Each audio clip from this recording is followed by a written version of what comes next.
Assalamualaikum warahmatullahi wabarakatuh. Bismillahirrahmanirrahim. Alhamdulillahi haqqa hamdi adada khalqihi wa ridha nafsihi wa zinata arshihi wa midada kalimatihi. Asyhadu an la ilaha illallah wahdahu la syarika lahu syahadata 'abdihi wa asyhadu anna Muhammadan abduhu wa rasuluhu la nabiyya min ba'dihi. Wa sallallahu ala sayyidina Muhammadin khairi khalqihi wa ala alihi wa ashabihi wa azwajihi wa dzurriyyatihi wa man tabi'ahum bi ihsanin ila yaumina hadza wa ila yaumil liqa'i, amma ba'du. Qala al-musannifu rahimahullah wa nafa'ana bihi wa bi ulumihi fid dharaini amin. Ma'rifatu thariqul mahabbah. Untuk mencintai Allah itu salah satu caranya adalah al-ma'rifah. Ma'rifat. Kalau ma'rifat itu dalam bahasa tasawuf, betul-betul mengenali Allah. Ya, orang ma'rifat itu sudah merasa menyatu dengan Allah. Tapi untuk tingkatan kita orang awam, ya ma'rifat itu artinya mengenal sifat-sifat Allah, apa kasih sayang Allah, kemudian bagaimana perlakuan Allah kepada hambanya, itu disebut ma'rifat. Jadi orang bisa cinta kepada Allah itu kalau melalui jalur ma'rifat dulu, mengenali kebesaran Allah, sifat-sifat Allah, kasih sayang Allah, kepedulian Allah kepada manusia. Maka dalam pepatah Indonesia itu ada istilah tak kenal maka tak sayang. Jadi orang cinta itu mesti harus kenal dulu, harus tahu dulu. Tidak mungkin orang tidak kenal terus cinta. Apa saja cinta kepada sesama itu munculnya cinta itu karena tahu dulu. Apakah itu sekedar pernah ketemu atau pernah kenalan, ngobrol-ngobrol, kemudian nanti timbul rasa cinta. Nah, kalau belum pernah tahu sama sekali, nggak kenal, nggak apa, itu tidak bisa muncul rasa cinta. Dalam dunia tasawuf juga diberikan contoh al-ma'rifatu thariqul mahabbah. Mengenali Allah itu atau memahami kebesaran, kekuasaan dan sifat-sifat Allah itu bisa menjadi sarana atau menjadi jalan untuk mencintai Allah. Al-mahabbatu ma hiya illa suratun min suwaril muamalati. Yang dikatakan cinta kepada Allah tidak ada lain kecuali sebuah wujud bentuk min suwaril muamalati, dari wujud hubungan baik allati yang bagi ayu amila bihal abdu rabbahu. Jadi yang dikatakan cinta kepada Allah itu adalah membangun komunikasi hubungan baik dengan Allah, antara hamba dengan Rabb-nya. Wa akbaru amilin, dan faktor utama yang bisa yuksiru wa yuhaddidu darajatal muamalah wal ma'rifah. Sarana yang paling dominan, yang paling bagus, bisa mendorong seseorang untuk mencintai Allah, itu ya mengadakan hubungan muamalah, komunikasi dengan Allah, sehingga nanti ya melalui makrifat, melalui mengenali Allah. Mengenali Allah itu ya berangkat dari memahami sifat-sifatnya. Sifat Allah itu di dalam Asmaul Husna itu kan disebutkan ada 100. Kalau menurut hadis Nabi, innalillahi tis'atan wa tis'ina isman. Allah itu mempunyai nama sebanyak 99. 99 itu tidak menghitung nama Allah. Jadi, kalau Allah itu disebut jadi 100. Jadi kalau 99 itu Ar-Rahman, Ar-Rahim, Malik, Qudus, Salam, Mu'min, Muhaimin, Jabbar, dan seterusnya. Ketika menyebut Allah, itu kata Rasul jangkep 100. Lah sifat-sifat Allah itu ada pasangan. Ketika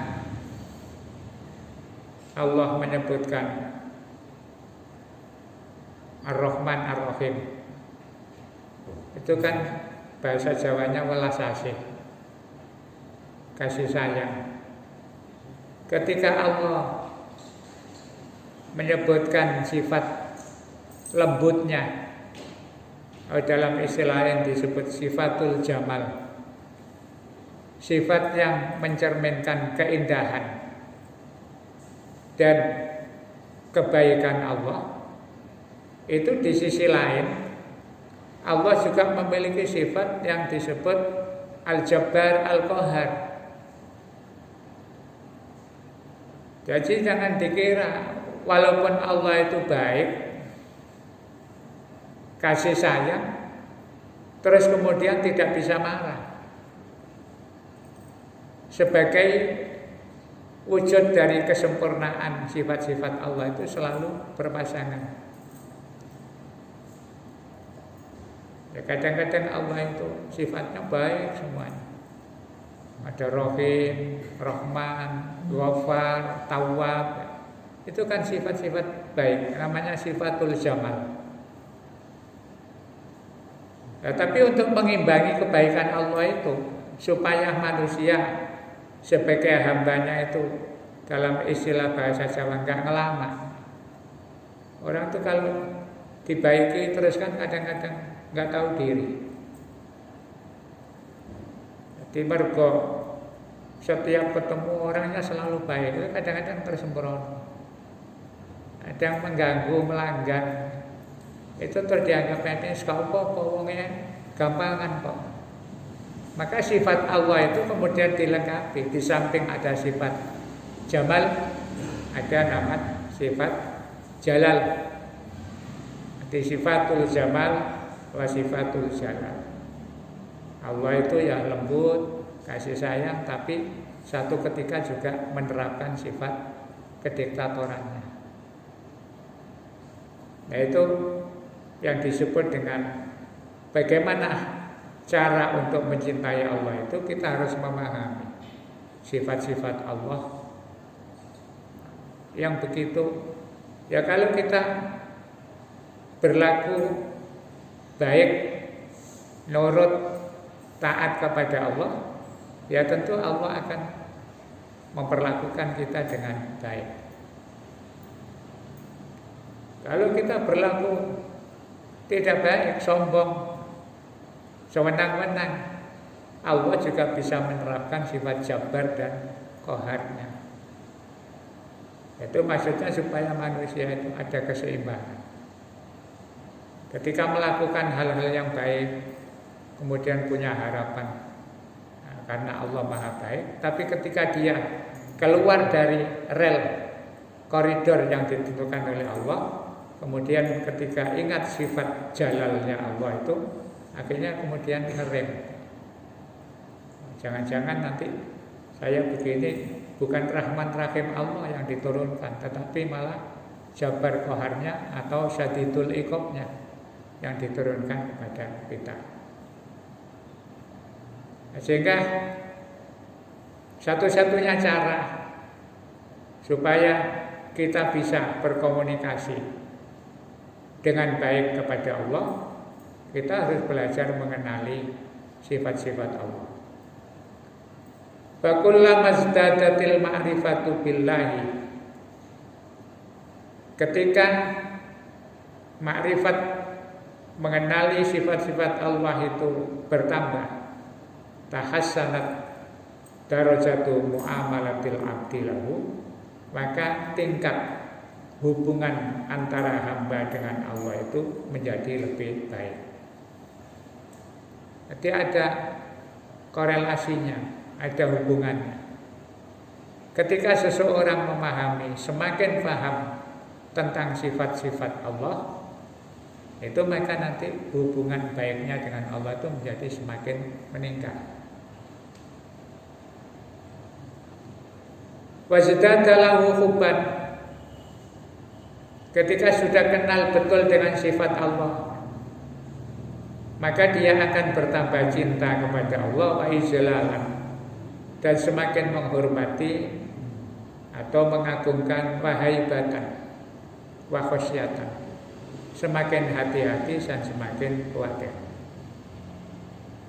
Ya kalau kita logikan kepada sesama orang saja, orang itu kalau semakin kenal baik, semakin dekat, semakin tahu kebaikan orang yang kita kenal, itu kan membuat kita menjadi semakin suka, kemudian berusaha menghormati. Karena kita kenal bahwa orang itu baik, orang itu, akhirnya terus kita menghormati itu bukan karena apa-apa, tapi karena kebaikan orang itu. Nah, orang mengenal Allah juga begitu. Ketika sudah memahami sifat-sifat Allah, betul-betul kenal bahwa Allah itu zat yang maha segala-galanya, maka seseorang akan menjadi senang. Berkomunikasi dengan Allah itu menjadi semakin intens. Jadi merasa senang. Tapi di samping senang itu juga hormat. Juga kadang-kadang haibah, ada rasa sungkannya. Orang itu kalau sudah baik kan ya di samping kita senang, juga mau hormati, mau berbuat hal-hal yang tidak baik itu ada sungkannya.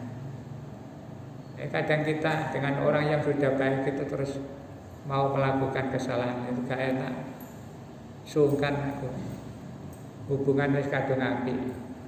Dengan Allah juga begitu.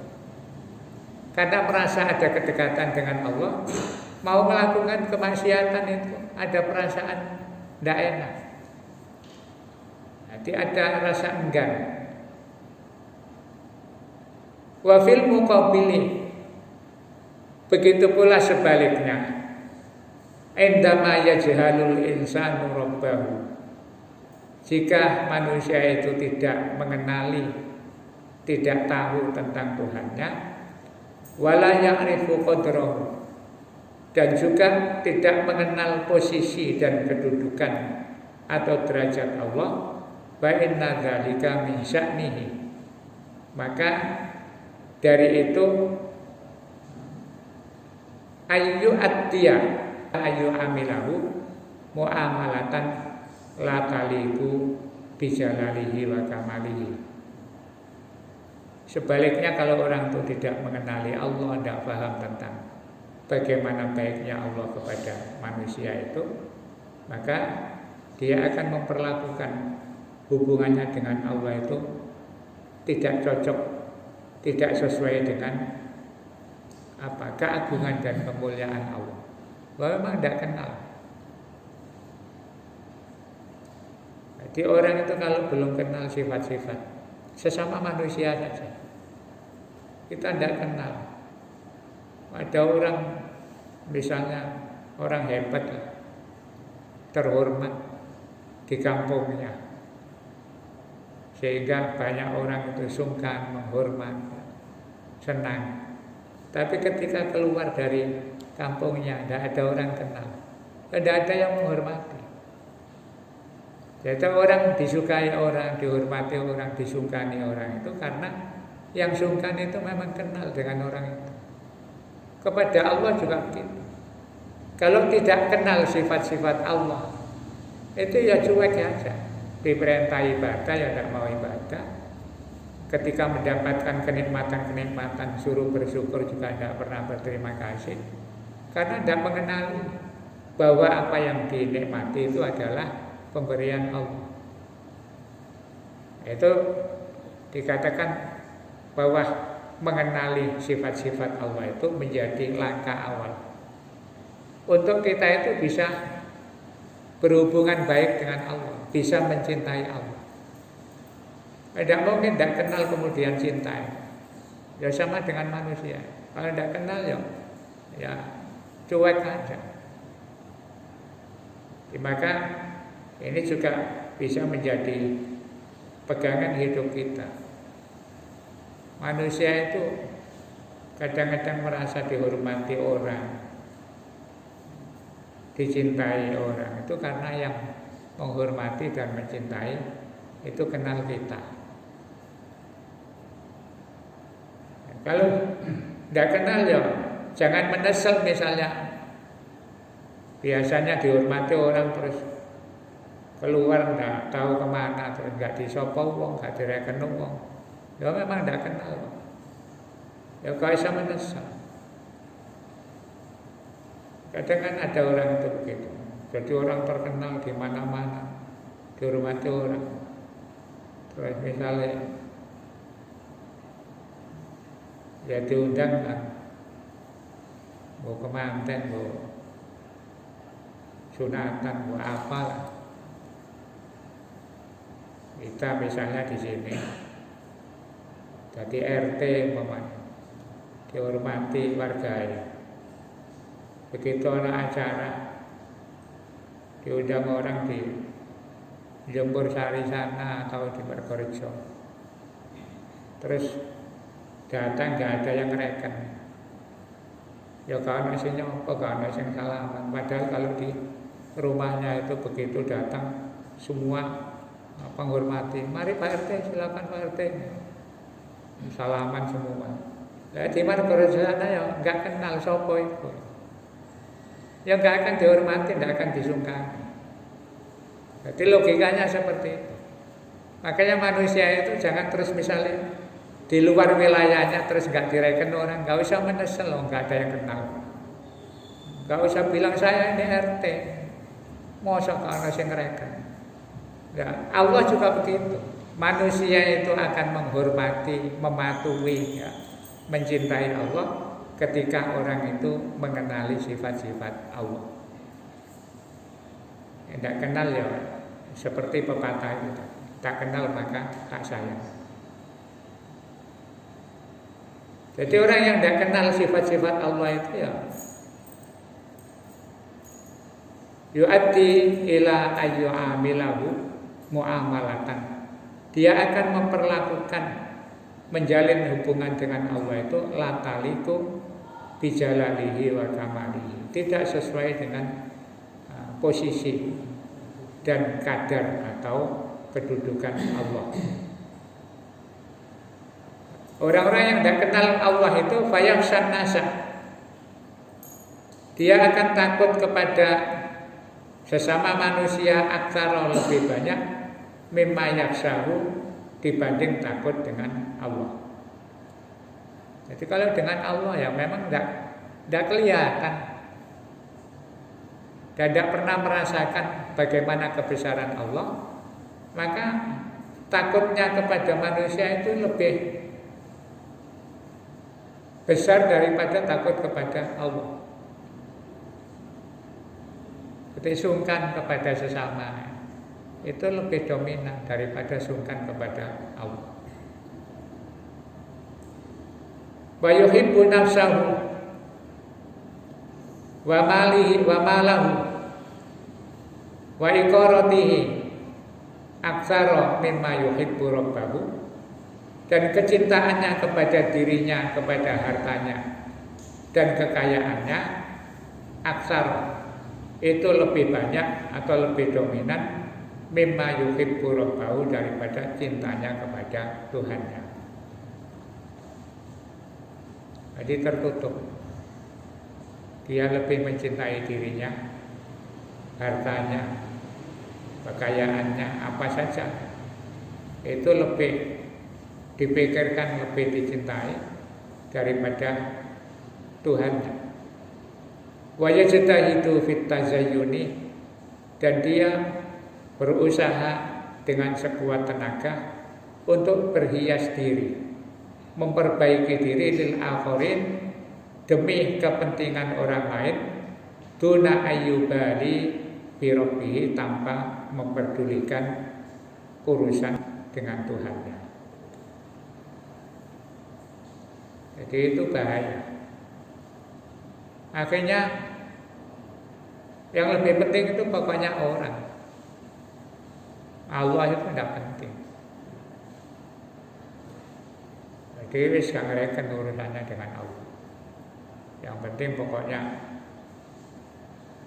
dengan sesama manusia itu dihormati, diperhatikan. Dia tidak pernah memperhatikan urusan-urusannya dengan Allah.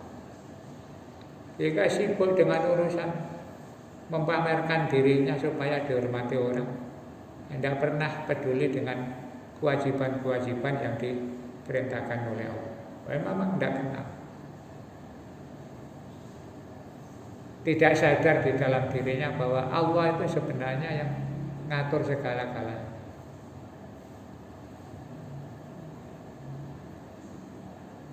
Tidak merasa kalau bisa hidup sehat, fisiknya gagah, postur tubuhnya kuat, itu tidak nyadari bahwa itu adalah pemberian Allah. Akhirnya ya sibuk supaya diperhatikan orang saja.